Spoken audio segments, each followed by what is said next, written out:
Have you ever thought of comparing your financial strategies to Warren Buffett's? It's like comparing my cooking skills to Gordon Ramsay's. I mean, we both use salt, right? Today, we're diving deep into why Warren Buffett doesn't buy rental properties.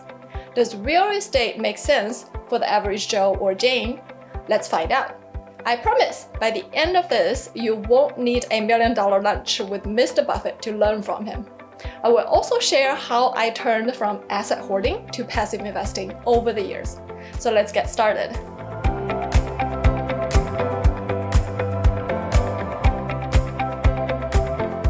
Hi, I'm Prudence, CPA and a fee-only financial planner. I help professionals and small business owners like you save taxes, accumulate wealth, and build good relationships with money so that you can live the life you want and deserve. Warren Buffett has expressed on multiple occasions why he doesn't invest in real estate. Most conditions, it's hard to find real estate that's really mispriced. Reason 1, liquidity and opportunity cost. Warren loves his assets as liquid as my morning coffee. I mean, who wouldn't like to jump on a $1 billion deal at the snip of their fingers? If Warren's in real estate, he cannot exactly sell off half a bathroom when he spots a great stock opportunity, right? Let's put things into perspective. If Warren sees a 12% return in real estate, he's probably thinking, why would I settle for 12% when I'm hitting around 20% with my stocks? But for most people picking their own stocks, they are often landing 4 to 5% returns. So if you're wasting money on subscriptions that you hardly ever use or don't even know that you are being charged for, that leveraged 12% return from real estate sounds pretty tempting, right? Reason number 2, management and time commitment. Let's be honest, Warren's time is, well, gold.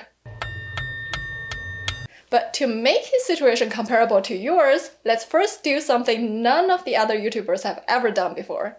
Guesstimate how much Warren makes in an hour. So Warren's net worth comes mostly from his equity in Berkshire Hathaway, and its stock price looked like this over the years. From 2022 to July 2023, Warren's net worth grew from $94 billion to $114 billion. Even if he works 10 hours a day, 6 days a week, that would be around 3,000 hours a year, which is 70% more than the American average. If we divide the growth of his net worth, which is $20 billion in the past year, by 3,000 hours a year, that means his hourly rate is $6.6 million. At $6.6 million an hour, even a second spent unclogging a tenant's toilet would cost 10 times more than the toilet itself. However, the average American, on the other hand, makes an average of $25 to $30 per hour. Sure, it's not $6.6 million, but it's your time, the time you could have spent on enjoying life and realizing your dreams instead of helping a tenant. Granted, if you are handy and love fixing that furnace or air conditioning at 2 a.m., go for it.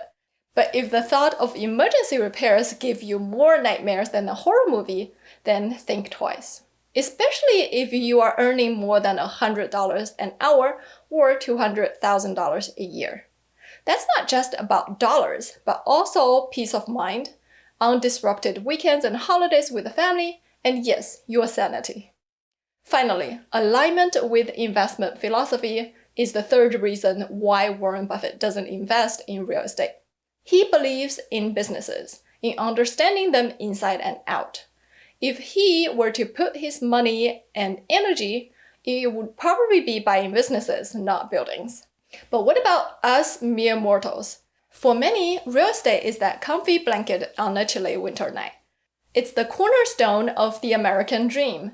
And with a good property manager, it can be as passive as you want it to be.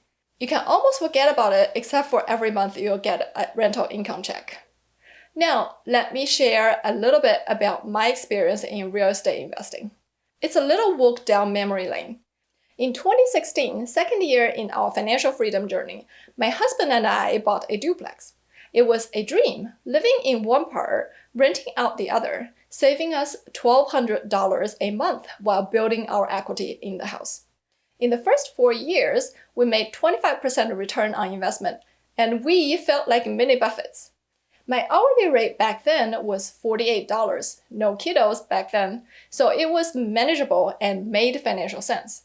Sure, it was stressful at times, some disagreements with the hubby, but the financial security, seeing our wealth growing, was priceless.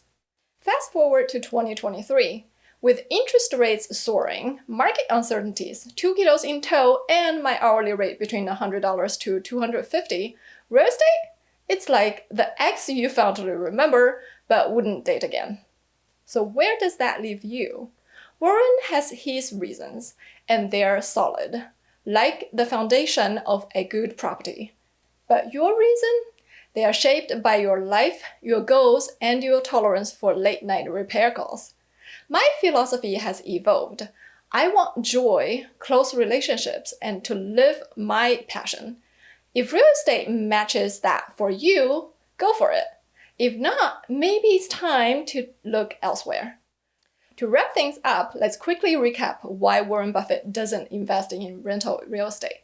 First, liquidity and opportunity cost. Buffett loves investments he can liquidate quickly, like stocks. Properties, on the other hand, can be a slower sale. Second, management and time commitment. Real estate can be demanding, from unpredictable plumbing issues to tenancy disputes. It requires hands-on management. For someone whose hourly rate is in the millions, Buffett's time is just too precious. 3. Alignment with investment philosophy. Buffett's mantra revolves around business growth and predictability. Real estate, while stable for many, doesn't quite fit into his portfolio philosophy. For the average Americans, on the other hand, real estate can be an excellent investment, but it's critical to consider the return of other alternatives, the value of your time, and what you want out of investments. Do you see real estate as a foundation of stability, or are you more inclined towards other forms of passive income? Your answer may be different than Warren Buffett or mine, and it might evolve over time. So should your investment decisions and strategies. If you made this far, congratulations! You've just sat through a video with more financial wisdom than most of my family gatherings. So do let me know by typing one of these emojis in the comment section below, and I really appreciate it. And here's a teaser for our next chat. Let's dive deep into analyzing a property from every angle. So subscribe, hit the bell icon, and let's keep the financial party going. Thank you for watching, and remember to share my content if you found it helpful. The chances are not everybody is lucky enough to find me, and they also need trustworthy financial advice. See you next time!